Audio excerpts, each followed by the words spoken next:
स्थलांतरामुळे शिक्षणापासून वंचित राहणाऱ्या मुलांसाठी पालघर जिल्हा प्रशासन आणि शिक्षण विभागाने दिलासादायक पाऊल उचलले आहे। रोजगारासाठी स्थलांतर करणाऱ्या बांधकाम मजुरांच्या मुलांचे शैक्षणिक नुकसान टाळण्यासाठी या मुलांना थेट शालेय शिक्षणाच्या मुख्य प्रवाहात दाखल करण्यात आले आहे। पालघर जिल्ह्यातील स्थलांतरित बांधकाम मजुरांच्या 14 मुलांना जिल्हा परिषद शाळा आनंदाश्रम येथे प्रवेश देण्यात आला आहे। यामुळे या मुलांच्या शिक्षणाचा मार्ग मोकळा होणार आहे।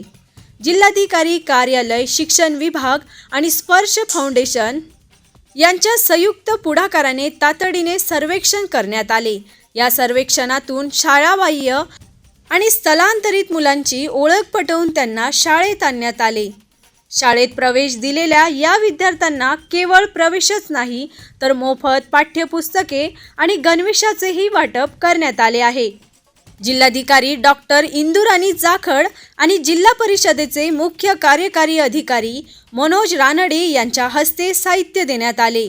समाजातील शेवटच्या घटकांपर्यंत शिक्षण पोहोचले पाहिजे या उद्देशाने पालघर जिल्ह्यातील नजीकच्या जिल्हा परिषद शाळांमध्ये अशा मुलांना दाखल करण्याची विशेष मोहीम राबवली जात आहे।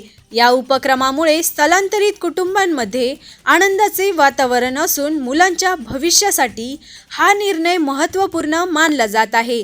या कार्यक्रमाला शिक्षण अधिकारी सोनाली मातेकर यांच्यासह विविध अधिकारी आणि पालक मोठ्या संख्येने उपस्थित होते। आरबी न्यूजसाठी पांडुरंग भांगरे, मोखाडा।